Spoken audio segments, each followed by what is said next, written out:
Praise the Lord. கர்த்தருடைய பரிசுத்த நாமத்துக்கு மகிமை உண்டாவதாக. இன்றைய நாள் பொழுதிலே உங்கள் அனைவரும் சந்திப்பதிலே நான் மிகவும் மகிழ்ச்சி கொள்கிறேன். கர்த்தர் உங்களை ஆசீர்வதித்து உங்கள் குடும்பங்களை காக்க கடவர். எனக்கு அருமையானவர்களே, இன்றைய நாள் பொழுதிலே தெரிந்து கொள்ளப்பட்ட வேத வாக்கியம் பிரசங்கி 3ஆம் அதிகாரம் 14ஆம் திருவார்த்தை. இதிலே முதல் பகுதியை மட்டும் நாம் இன்று தியானிக்க போகிறோம். அதாவது தேவன் செய்வது எதுவோ அது என்றென்றைக்கும் நிலைக்கும். அதனோட எதுவும் கூட்டவும் கூடாது, குறைக்கவும் கூடாது.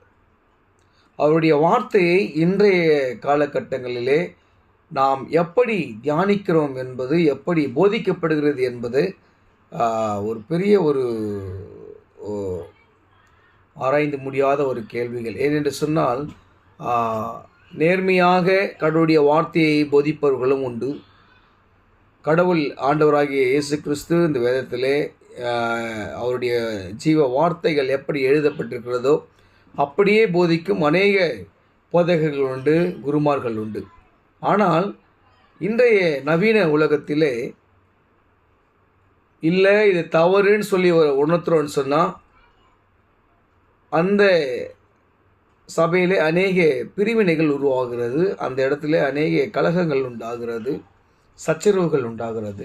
அடுத்த வாரத்திலே அடுத்த ஒரு ஆலயத்தை தேடியோ, இல்லை ஒரு குருவானரை தேடியோ, இல்லை ஒரு பிரசங்கிமார்களை தேடியோ யார் நம்மை ஆசீர்வதிக்கிறார்களோ அவர்களிடத்திலே நாம் கடந்து செல்கிறதான ஒரு நாட்கள் வந்திருக்கிறது.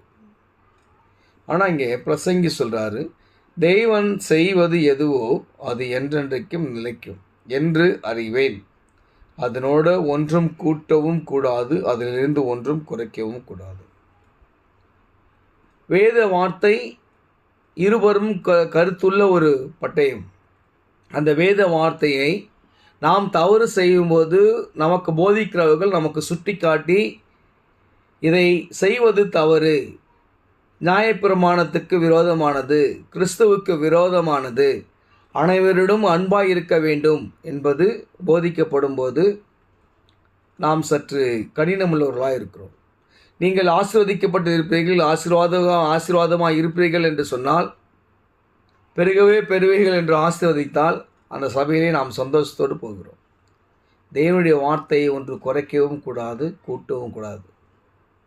அழகாக சொல்கிறார். அப்படி செய்யும்போது தேவன் செய்வது எதுவோ அது நிலைக்கும். நாம் அப்படி நிலையான ஒரு வாழ்க்கையை பெற்றுக்கொள்ள